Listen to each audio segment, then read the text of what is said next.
Welcome to examination. இந்த வீடியோல நம்ம TNPSC group 1 mains daily study target day 4 வந்து பார்க்க போறோம். இந்த வீடியோவுல நம்ம இன்னைக்கு பார்க்க வேண்டிய டெய்லி ஸ்டடி டார்கெட்டோடைய syllabus decode and previous year question அந்த டாபிக்ல என்ன கேட்டாங்க அப்படிங்கிறத பார்க்க போறோம்.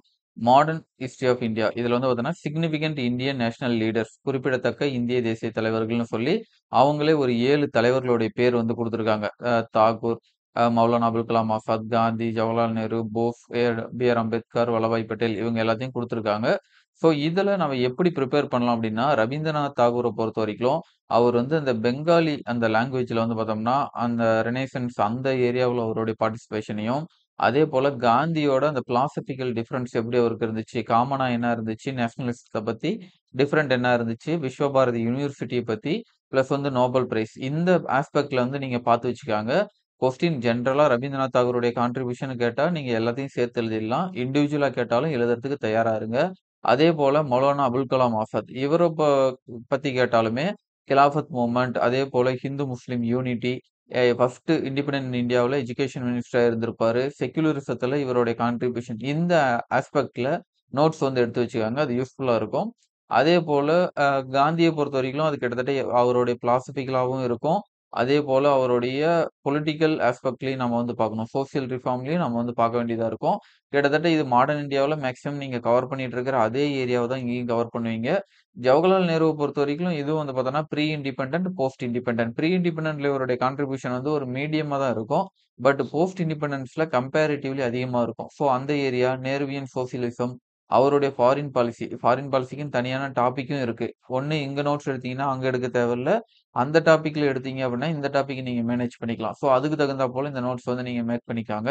சுபாஷ் சந்திர போஸ பொறுத்தவரைக்கும், அவருடைய இந்த இந்தியன் நேஷனல் ஆர்மி இதுவும் பிளஸ் வந்து பார்த்தோம்னா, ஃபார்வர்ட் பிளாக் அது மட்டும் இல்லாம அவருடைய டோட்டல் ஓவரால் கான்ட்ரிபியூஷன் அத பார்த்துக்காங்க. அம்பேத்கர பொறுத்தவரைக்கும் தலித் ரைட்ஸ் அத வந்து பார்த்துக்காங்க. சிவில் ரைட்ஸ்ல அவர் என்ன கான்ட்ரிபியூஷன், அதேபோல கான்ஸ்டிடியூஷனல் மேக்கிங்ல என்ன அவருடைய கான்ட்ரிபியூஷன் அத பாருங்க. இது போஸ்ட் இண்டிபெண்டன்ட்ல அந்த ஹிந்து கோட் ஆஃப் பில் இதுல அவருடைய ப்ராப்ளம் என்ன? அந்த டிஸ்பியூட் அவருக்கும் நேரு கவர்ன்மென்ட்க்கும் என்ன இருந்துச்சு அப்படிங்கிறத பார்த்துக்கங்க.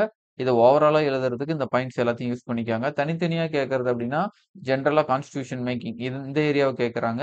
அதுக்கடுத்து Dalit rights and social justice இதுல வந்து அவருடைய கொஸ்டின்ஸ் வந்து அதிகமா கேட்கறாங்க. அடுத்து வல்லபாய் பட்டேல பொறுத்தவரைக்கும் இவருதும் அதே போல தான். Pre independent, post independent. இவரு போஸ்ட் இண்டிபெண்டன்ட் இவருடைய கான்ட்ரிபியூஷன் அதிகமா இருக்கும். ப்ரீ இண்டிபெண்டன்ட்ல பர்தோலி சத்தியாகிரகா இந்த ஏரியாவுல சின்னதா நோட்ஸ் அப்டின்னா, பர்தோலி சத்தியாகிரகாலாம் ஒரு A4 ஷீட்ல ஒரு 35% நோட்ஸ் அவ்வளோதான். கன்டென்ட் எடுத்தீங்க அப்டின்னா, அதுவே போதுமானதா இருக்கும். அதேபோல நம்மளுடைய போஸ்ட் இண்டிபெண்டன்ட்ல இந்த பிரின்சிபல் ஸ்டேட்ட இன்டகிரேட் பண்ணது, அட்மினிஸ்ட்ரேட்டிவ் பொலிட்டிக்கல் ரிஃபார்ம் என்ன பண்ணாரு அப்படிங்கிறது, இந்த ஏரியாவுல நீங்க எடுத்து வச்சுக்கோங்க. சரி இதுல வந்து என்ன ப்ரீவியஸ் இயர்ல கொஸ்டின் கேட்டாங்க அப்படின்னா, ரவீந்திரநாத் தாகூர பத்தி பார்த்தோம்னா, ரொம்ப வந்து நோட்டபிளான கொஸ்டின் எதுவுமே இதுவரைக்கும் வரல. மத்தபடி மௌலானா அபுல் கலாம் ஆசாத்த பொறுத்தவரைக்கும் ஜெனரல் தான். விடுதலை போராட்டத்தில் மௌலானா அபுல் கலாம் ஆசாத்தின் பங்களிப்பு ஜெனரலா சரிங்களா? விடுதலை போராட்டத்தில்னு கேட்டிருக்காங்க. போஸ்ட் இண்டிபெண்டன்ட்ல கூட கொஸ்டின் கேட்கலாம். அப்போ வந்து அவருடைய எஜுகேஷன் மினிஸ்டரா இருந்தப்போ அவர் எடுத்த ஸ்டெப்ஸ் எல்லாத்தையும் நீங்க அதுல போட்டுக்கலாம். காந்திய பொறுத்தவரைக்கும் அவருடைய வாழ்க்கையில ஜெனரலா கேட்கிற எல்லாமே தான். சரிங்களா? அவருடைய அ ஒண்ணு அவர் இந்தியாவுல இருந்து அப்ராட்ல இருந்தப்ப, அங்க அகிம்சா இந்த விஷயங்கள்லாம் எப்படி வந்து அவர் வந்து கான்ட்ரிபியூஷன் பண்ணாரு. இந்தியா வந்த பின்னாடி எப்படி கான்ட்ரிபியூஷன் பண்ணாரு. அந்த ஆஸ்பெக்ட்லயும் வந்து நீங்க பார்த்து வச்சுக்கோங்க. அடுத்து பார்த்தோம்னா, காந்தியிலேயே மக்களை தேசிய இயக்கத்தில் பங்கு பெற காந்தியடிகள் ஆரம்பித்த பல்வேறு இயக்க நடவடிக்கைகள். மேல சொல்லியிருந்தேன் இல்லைங்களா? அதேதான். சிவில் டிசோபீடியன்ட் மூவ்மெண்ட், நான் கோஆப்பரேஷன் மூவ்மெண்ட், குயிட் இண்டியா மூவ்மெண்ட், அதுக்கப்புறம் நடுவுல இருக்கிற முக்கியமான சில இன்சிடென்ட் எல்லாத்தையும் நீங்க சேர்த்து நீங்க படிச்சு வச்சுக்கோங்க.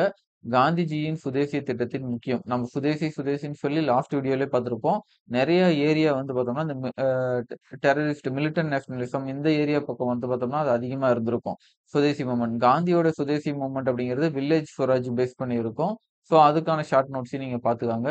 காந்தி ஒரு சிறந்த அரசியல் தலைவர் மட்டுமல்லாது, மிகச்சிறந்த சமூக பொருளாதார சீர்திருத்தவாதி. சரிங்களா? அப்ப கொஸ்டின் பார்த்தீங்களா? இவர் வந்து வெறும் பொலிட்டிக்கல் லீடர் மட்டும் கிடையாது. அவர் வந்து ஒரு சோசியோ எக்கனாமிக் ரிஃபார்மரா வந்து காட்டியிருக்காங்க. கொஸ்டினோட டிமாண்டும் அதுதான். அவர் வந்து இந்தியாவுடைய எக்கனாமி அண்ட் சொசைட்டிக்கு வந்து எந்த விதத்துல கான்ட்ரிபியூஷன் பண்ணாருங்கிறத எழுதுற மாரி கொஸ்டின் கேட்டிருக்காங்க. நேருவ பொறுத்தவரைக்கும் பார்த்தீங்க அப்டின்னா, அவர் இண்டிபெண்டன்ட் ஆன பின்னாடி சுதந்திர இந்தியாவுல உருவாக்கியதுல ஜவஹர்லால் நேருவுடைய பங்கு என்ன? அதேபோல இந்திய தேசிய இயக்கத்துல 2 ஏரியா. ஒண்ணு ப்ரீ இண்டிபெண்டன்ட் இன்னொன்னு போஸ்ட் இண்டிபெண்டன்ட் 2க்கும் ஒரு பிக் சைஸ் நோட்ஸ் ரெடி பண்ணிக்கிட்டீங்க அப்படின்னா, 2ல எப்படி கேட்டாலும் எழுதிடலாம். 2யும் சேர்த்து overall contribution pre and post independent அப்படின்னு கேட்டாலும் நீங்க அந்த ஆன்ஸரை கொண்டு வந்துரலாம். அடுத்து சுபாஷ் சந்திர போஸ பொறுத்தவரைக்கும், சுதந்திர போராட்டத்தில் அவருடைய பங்கு என்ன? அப்படிங்கிறத மட்டும் நீங்க பார்த்தா போதும். அ அதேபோல பார்த்தோம்னா, அவருடைய இந்தியன் நேஷனல் ஆர்மில அவருடைய கான்ட்ரிபியூஷன் என்ன? மேக்ஸிமம் இவருடைய கொஸ்டின்ஸ் எல்லாமே அந்த மாரி தான் வருது.